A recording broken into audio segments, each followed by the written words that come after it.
इस प्रकार हमने पिछली कक्षा में हॉब्स की प्राकृतिक अवस्था के बारे में पढ़ा कि किस प्रकार हॉब्स अपनी प्राकृतिक अवस्था को दीनहीन, एकाकी, पाशविक और क्षणिक मानता है और उसके आधार पर वह प्राकृतिक अवस्था 3 विशेषताएं बताता है। नैतिकता का अभाव, न्याय अन्याय की कोई समझ नहीं थी व्यक्ति में परख करने की, क्या सही है क्या गलत है, और निजी संपत्ति का अभाव था क्योंकि निजी संपत्ति सुरक्षित नहीं थी और व्यक्ति अपनी स्वार्थी भावना के कारण वह एक दूसरे की संपत्ति को हड़प लेते थे। इस प्रकार से हॉब्स की प्राकृतिक अवस्था में हमने देखा किस प्रकार प्राकृतिक अवस्था जो थी वह संघर्षरत थी। प्रत्येक व्यक्ति दूसरे व्यक्ति के खून का प्यासा था क्योंकि उस समय व्यक्तियों पर किसी भी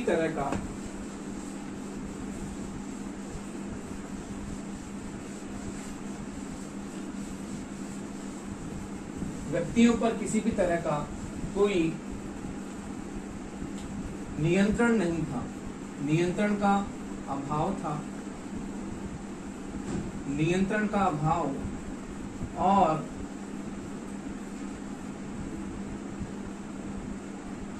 व्यवहार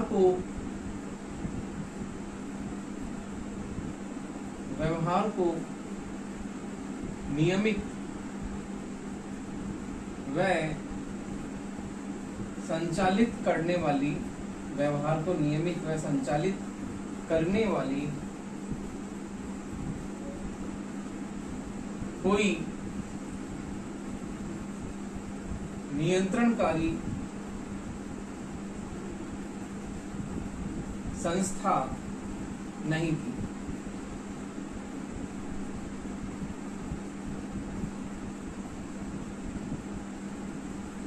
देखिए, इस प्रकार प्राकृतिक अवस्था में व्यक्ति की स्वार्थी भावनाओं को नियंत्रित करने के लिए कोई ऐसी सर्वोच्च सत्ता नहीं थी जो व्यक्ति के व्यवहार को नियंत्रित और नियमित कर सके। इस प्रकार हॉब्स का जो प्राकृतिक अवस्था थी वो मनुष्य की स्वार्थी और आसुरी प्रवृत्तियों से युक्त थी और इसमें मारकाट और प्रत्येक व्यक्ति जो है वह दूसरे की संपत्ति को कभी भी हड़प सकता था क्योंकि उसके पास में यदि उससे ज्यादा शक्ति है तो शक्ति के कारण वह दूसरे व्यक्ति की संपत्ति को भी हड़प सकता है। तो इस प्रकार हॉब्स के प्राकृतिक अवस्था में मनुष्य की निरंकुश शक्तियों पर अर्थात मनुष्य की स्वेच्छाचारी शक्तियों पर किसी भी तरह का नियंत्रण करने वाली कोई संस्था नहीं थी। इस कारण से हॉब्स की प्राकृतिक अवस्था में मारकाट और लूटपाट वाली स्थिति हमें देखने को मिलती है। तो देखिए, हॉब्स की प्राकृतिक अवस्था में जो संघर्ष व्याप्त था उस संघर्ष के हम 3 कारण प्रमुख रूप से मान सकते हैं।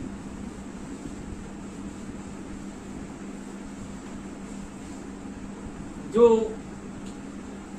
मानव में परस्पर संघर्ष व्याप्त था प्राकृतिक अवस्था में, उसके प्रमुख 3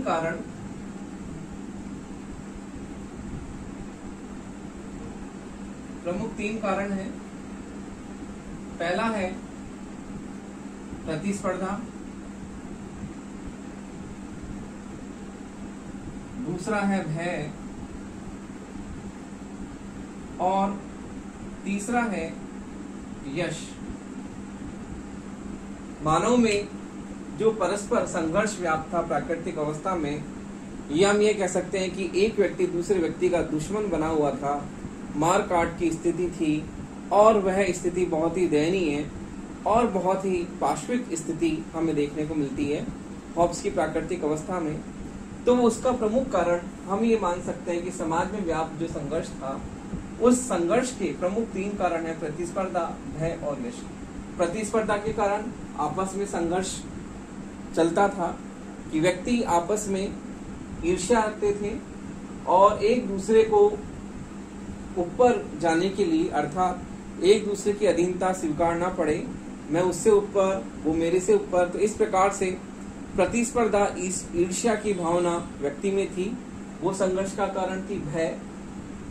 भय के कारण व्यक्ति डर के कारण संघर्ष में व्याप्त था अपनी सुरक्षा के लिए, कि भय, उसे ये भय व्याप्त था उसके मन में कि हमेशा उसे ये डर लगा रहता था कोई व्यक्ति मुझे मार न दे। जैसे किसी के पास में कोई संपत्ति है, किसी के पास में धन है, तो उसे हमेशा ये डर लगा रहता था कि दूसरा व्यक्ति जो मेरे से ज्यादा शक्तिशाली हो जाए तो वो क्या करेगा, वो मेरी संपत्ति को हड़प लेगा, मेरे धन को हड़प लेगा।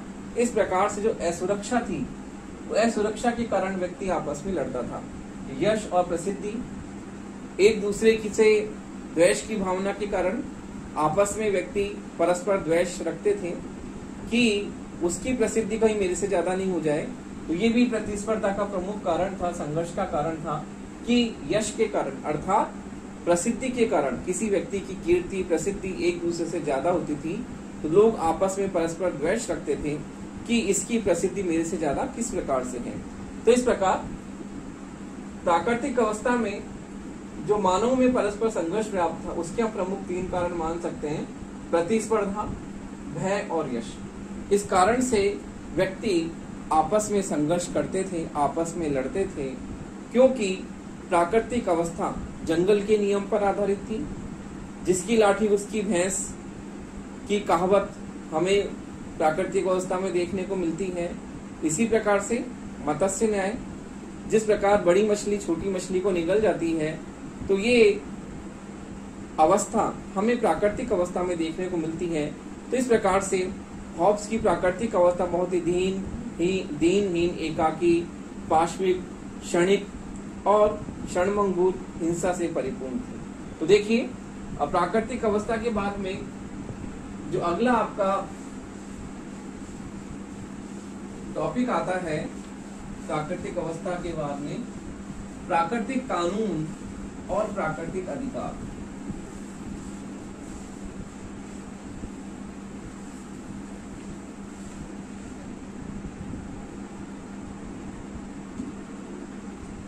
तो देखिए, प्राकृतिक कानून की हम बात करते हैं,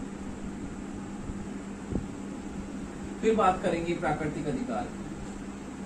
प्राकृतिक कानून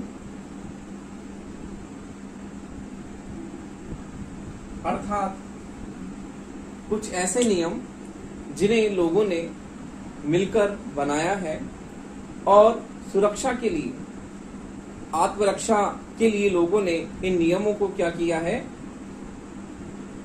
इनको निर्मित किया है। तो इस प्रकार से हॉब्स ये बताता है कि मनुष्यों ने अपने विवेक से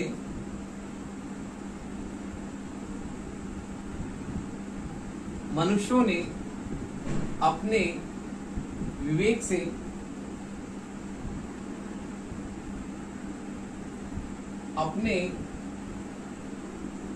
जीवन की सुरक्षा के लिए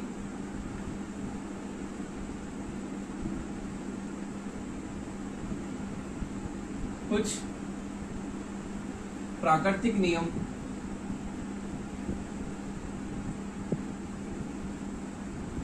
बनाए हैं।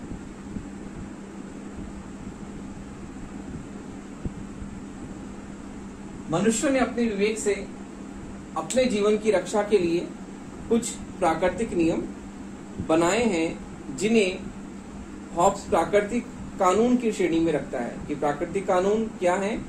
प्राकृतिक कानून वो है जिन्हें व्यक्तियों ने अपने विवेक, अपने बुद्धि से रचा है और अपने जीवन को, क्योंकि प्राकृतिक अवस्था में व्यक्ति का जीवन सुरक्षित नहीं था, हिंसा सर्वत्र व्याप्त हमें दिखाई देती है। प्राकृतिक अवस्था में किस प्रकार से हिंसा थी।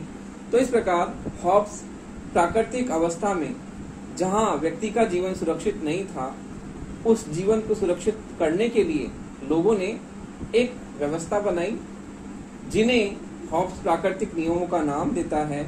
कि व्यक्ति ने अपने विवेक और अपनी बुद्धि से उसने कुछ नियमों का एक समूह बनाया, एक संगठन बनाया, कि इस नियमावली के आधार पर प्रत्येक व्यक्ति को क्या करना है, अपना व्यवहार निर्धारित करना है और उसके अनुरूप उसे कार्य करना है। तो ये ऐसे दिशा निर्देश हैं जो व्यक्ति के लिए बाध्यकारी नहीं है, वो केवल एक कर्तव्य भावना की तरह है और इसमें कानून की बाध्यकारी शक्ति का अभाव है। अर्थात जिस प्रकार से कानून संप्रभु होते हैं, कानून सर्वोच्च होते हैं और यदि व्यक्ति कानूनों का पालन नहीं करता है तो राज्य उन्हें क्या करता है, दंडित करता है, क्योंकि कानून क्या है, संप्रभु है, कानून सर्वोच्च है। इस प्रकार जो कानून है वो कानून व्यक्ति के ऊपर पूर्ण रूप से बाध्यकारी है। यदि व्यक्ति उन कानूनों का उल्लंघन करता है तो राज्य क्या करता है, उसको दंडित करता है, उसे सजा देता है।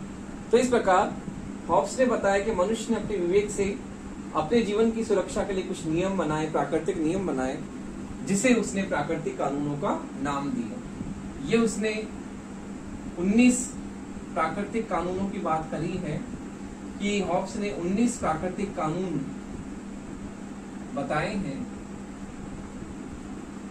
और ये दिशा निर्देश हैं व्यक्ति के लिए।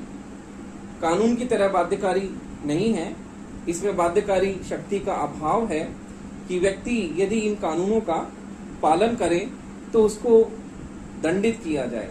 तो इसका इसमें अभाव देखने को मिलता है, क्योंकि प्राकृतिक कानून केवल नियमावली हैं जो व्यक्ति के लिए दिशा निर्देश है कि उसे किस तरह से अपना व्यवहार निर्धारित करना है, उसे अपना किस प्रकार कार्य करना है। तो प्राकृतिक नियमों में कुछ उसने बताए हैं कि शांति व्यवस्था को बनाए रखना, शांति को बनाए रखना,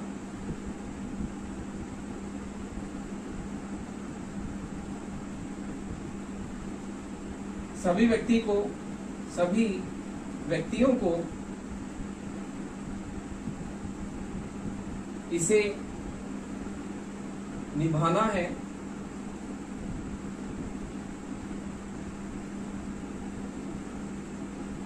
तो इस प्रकार वह कुछ प्राकृतिक कानूनों की बात करता है कि प्राकृतिक कानून क्या हैं, और वह ये बताता है कि प्राकृतिक कानून में उसने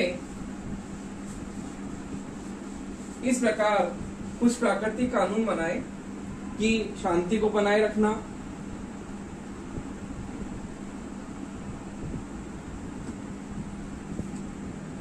आत्मरक्षा का अधिकार भी देता है वह, कि आत्मरक्षा का व्यक्ति को अधिकार है कि वह इन प्राकृतिक कानूनों को वहीं तक इनका पालन करे जहां तक व्यक्ति की आत्मरक्षा होती है।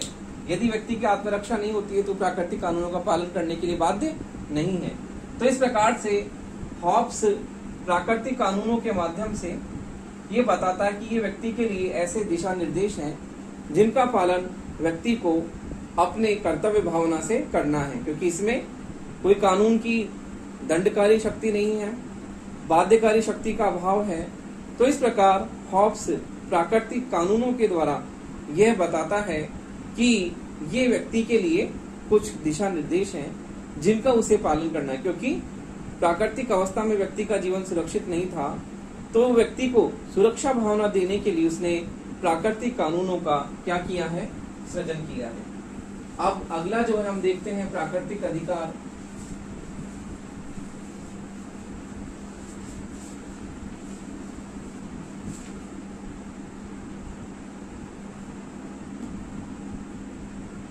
हॉब्स प्राकृतिक अधिकारों की बात करता है।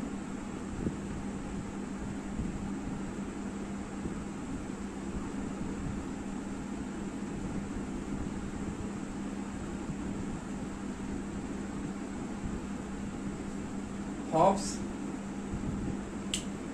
एक व्यक्तिवादी विचारक है, क्योंकि उसने सर्वप्रथम व्यक्ति को आत्मरक्षा का अधिकार समर्पित किया है।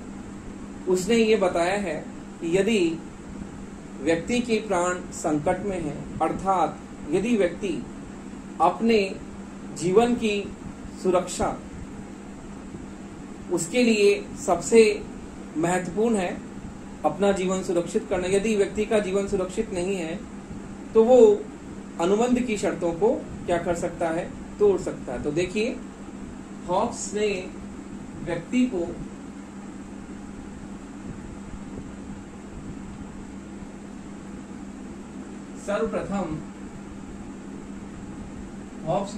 सर्वप्रथम आत्मरक्षा का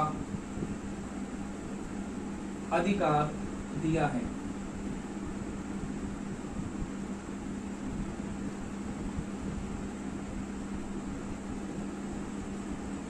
हॉब्स ये कहता है, यदि व्यक्ति समझौता करता है, क्यों करता है? क्योंकि प्राकृतिक अवस्था में उसका जीवन, उसकी संपत्ति सुरक्षित नहीं थी, और प्राकृतिक अवस्था में मार काट की अवस्था थी, हिंसा का बोलबाला था। इस प्रकार से प्राकृतिक अवस्था में व्यक्ति का जीवन सुरक्षित नहीं था, और व्यक्ति के जीवन को सुरक्षित करने के लिए ही क्या होता है, वह समझौता करता है। तो इस प्रकार हॉब्स व्यक्ति को आत्मरक्षा का अधिकार देता है।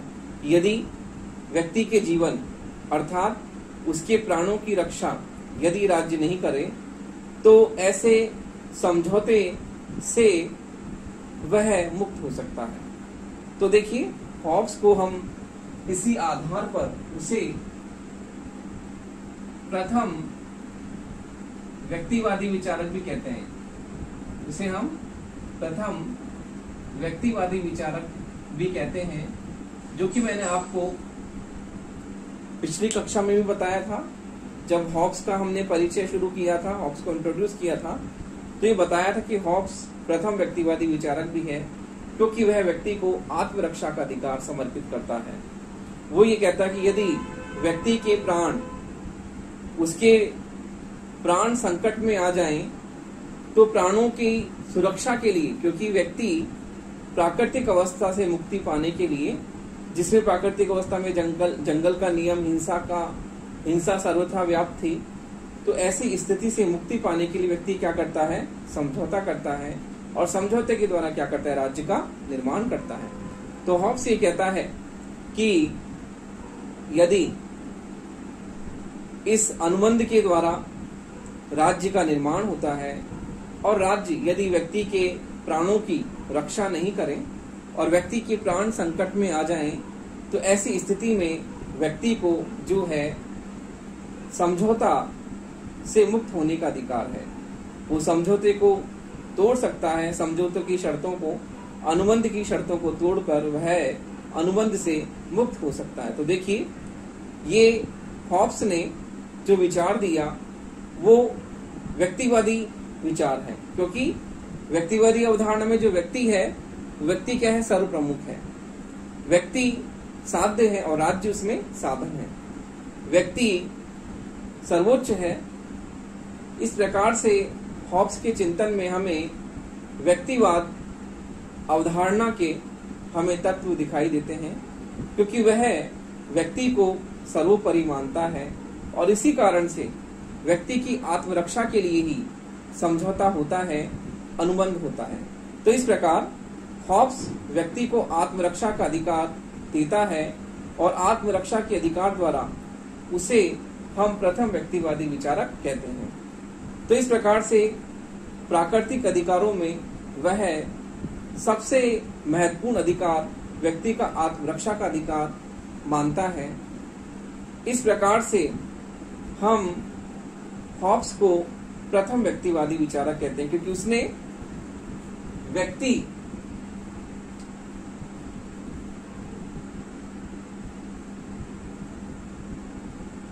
की सुरक्षा को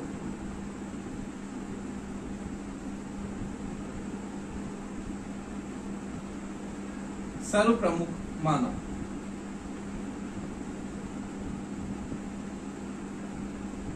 हॉब्स व्यक्ति की सुरक्षा को सर्वप्रमुख मानता है, और इसी आधार पर वह आत्मरक्षा का अधिकार व्यक्ति को देता है। तो देखिए, इस प्रकार हॉब्स के चिंतन में हमें व्यक्तिवादी अवधारणा की झलक दिखाई देती है, क्योंकि वह व्यक्ति को सर्वप्रथम आत्मरक्षा का अधिकार देता है कि व्यक्ति अपनी आत्मरक्षा को सुरक्षित करे, और इसी आधार पर वह उसे ये अधिकार देता है।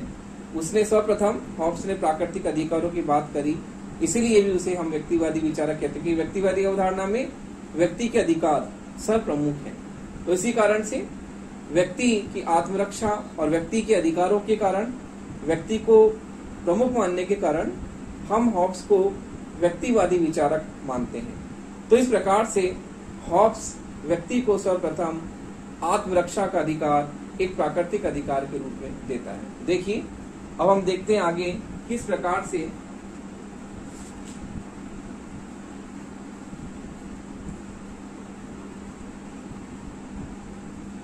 वह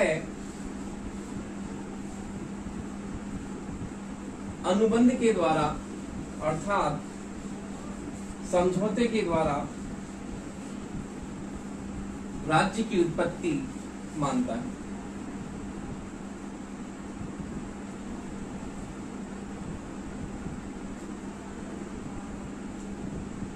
तो देखिए,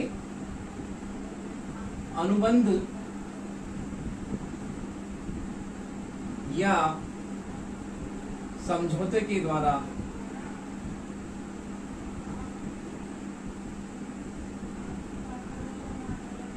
राज्य की उत्पत्ति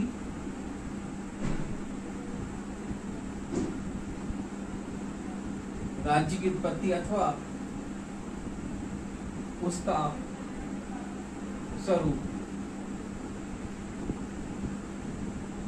देखिए, हॉब्स किस प्रकार अनुबंध और समझौते के द्वारा वह राज्य की उत्पत्ति अथवा उसके स्वरूप के बारे में बताता है। हॉब्स ये कहता है कि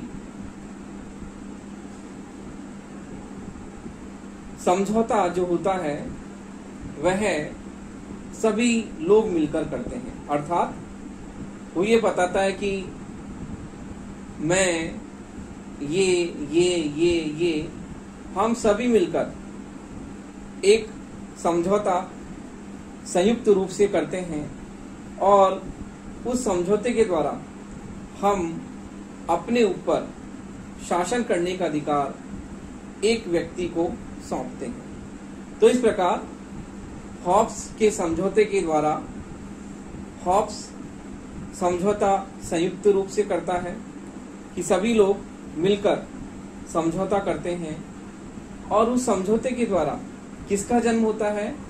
राज्य की उत्पत्ति होती है। अर्थात हॉब्स का जो समझौता होता है वह समझौता सामूहिक रूप से होता है।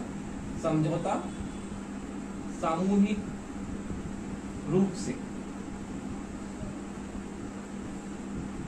जैसा कि उसकी लेवियाथन में उसने बताया कि एक बड़ा महाकाय दैत्य है, और उसके आगे जो मनुष्य हैं वह छोटे मोटे कीड़े मकोड़े जीव जंतुओं की तरह क्या कर रहे हैं? उसके नीचे खड़े हैं, उसके चारों ओर वह मच्छरों की तरह भिनभिना रहे हैं। तो इस प्रकार अर्थात एक विशालकाय दैत्यकार एक व्यक्ति के आगे नतमस्तक होकर लोग खड़े हैं, और उसके आगे व्यक्तियों का जो कद है वह बहुत ही शून्य है। वो लेवियाथन विशालकाय एक दैत्य की भांति उसने अपनी लेवियाथन में इस प्रकार का चित्रण किया है, इस प्रकार का बताया है कि एक विशालकाय एक दैत्याकार आकार का एक शासक है, और उसके सामने बहुत ही तुच्छ व्यक्ति जो हैं वह उसके नीचे नतमस्तक होकर खड़े हुए हैं, और उसके समझौते की शर्तों को क्या कर रहे हैं? मान रहे हैं, और वो अपनी शर्तों के द्वारा वह उस पर शासन आरोपित कर रहे हैं, अर्थात उसे शासन सौंप रहे हैं, स्वयं पर शासन करने का अधिकार। अर्थात प्रत्येक व्यक्ति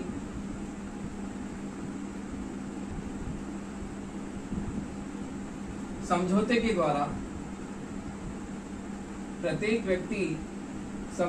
द्वारा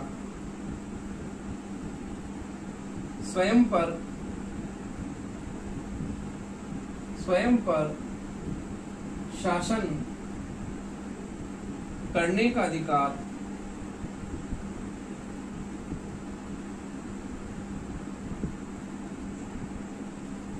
सौंपते हैं। अर्थात इस प्रकार हॉब्स के समझौते के द्वारा व्यक्ति सामूहिक रूप से इकट्ठा होकर समझौता करते हैं और समझौते के द्वारा व्यक्ति स्वयं पर शासन करने का अधिकार एक व्यक्ति को सौंपते हैं। इस प्रकार से हॉब्स का जो समझौता है उस समझौते के द्वारा राज्य की उत्पत्ति होती है और इस प्रकार एक शासक जो है वह एक समूह पर, देखिए इस प्रकार समझौते के द्वारा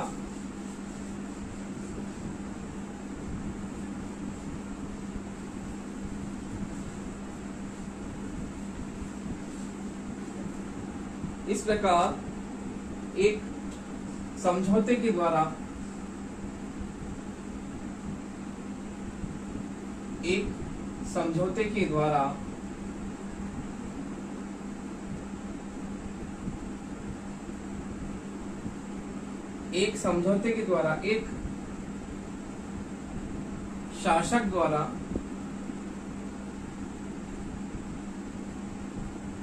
संपूर्ण समुदाय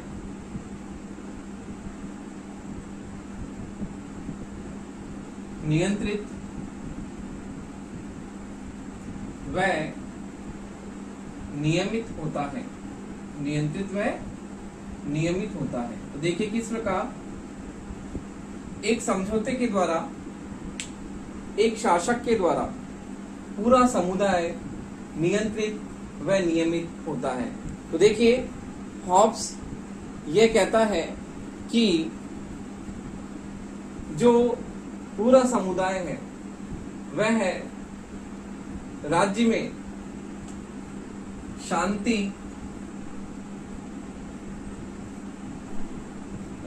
शांति व सुरक्षा स्थापित करने के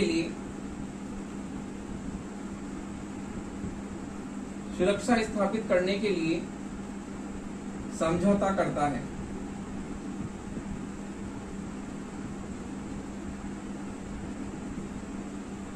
देखिए इस प्रकार हॉब्स अपने समझौते के द्वारा पूरे समुदाय को इसका हिस्सा मानता है कि जो अनुबंध होता है समझौते के द्वारा राज्य की उत्पत्ति होती है और राज्य की उत्पत्ति व्यक्ति जो होता है सामूहिक रूप से समझौता करके राज्य का निर्माण करता है। तो इस प्रकार हॉब्स समझौते के द्वारा एक शासक द्वारा संपूर्ण समुदाय को नियंत्रित व नियमित होने की बात करता है, क्योंकि राज्य में शांति व सुरक्षा स्थापित करने के लिए क्या करता है व्यक्ति समझौता करता है। जैसे कि हमने पढ़ा पिछली कक्षा में कि किस प्रकार प्राकृतिक अवस्था में व्यक्ति का जीवन सुरक्षित नहीं था और किस प्रकार मनुष्य एक दूसरे का शत्रु था, वह एक दूसरे के खून का प्यासा था। तो इस प्रकार प्राकृतिक अवस्था में न तो शांति थी न सुरक्षा थी और हमेशा ये भय बना रहता था कि कभी भी व्यक्ति का जीवन सुरक्षित नहीं है। तो देखिए आत्मरक्षा का अधिकार भी उसने इसी प्रकार दिया कि व्यक्ति का जीवन जो है वो सर्वोपरि है, व्यक्ति के जीवन की सुरक्षा सर्वोपरि। इससे हॉब्स कोई भी समझौता नहीं करता है। हॉब्स व्यक्ति की सुरक्षा को सबसे प्रमुख मानता है कि उसके जीवन की सुरक्षा का अधिकार, उसकी आत्मरक्षा का अधिकार एक नैसर्गिक अधिकार है जो कि व्यक्ति को वह प्राकृतिक अधिकार के रूप में वह उसे सौंपता है। और यह कहता है कि राज्य में शांति व सुरक्षा स्थापित करने के लिए वो समझौता करता है, क्योंकि राज्य में प्राकृतिक अवस्था में व्यक्ति का जीवन और उसकी संपत्ति सुरक्षित नहीं थी। इस कारण से उसके जीवन में असुरक्षा की भावना सदैव व्याप्त रहती थी। जीवन बिल्कुल क्षणिक था, क्षणभंगुर था। इस प्रकार से हॉब्स जो है वह अपने समझौते के द्वारा राज्य का निर्माण करता है और ये कहता है कि व्यक्ति के जीवन में सुरक्षा और शांति स्थापित करने के लिए व्यक्ति क्या करता है, समझौता करता है। तो इस प्रकार हॉब्स जीवन की सुरक्षा और शांति स्थापित करने के लिए अनुबंध को व्यक्ति पर आरोपित करता है और व्यक्ति इस अनुबंध से पूरी तरह से क्या है, इसकी शर्तों से बंधा हुआ है, लेकिन एक ही शर्त पे वह समझौते को तोड़ सकता है कि जब उसकी आत्मरक्षा सुरक्षित नहीं है।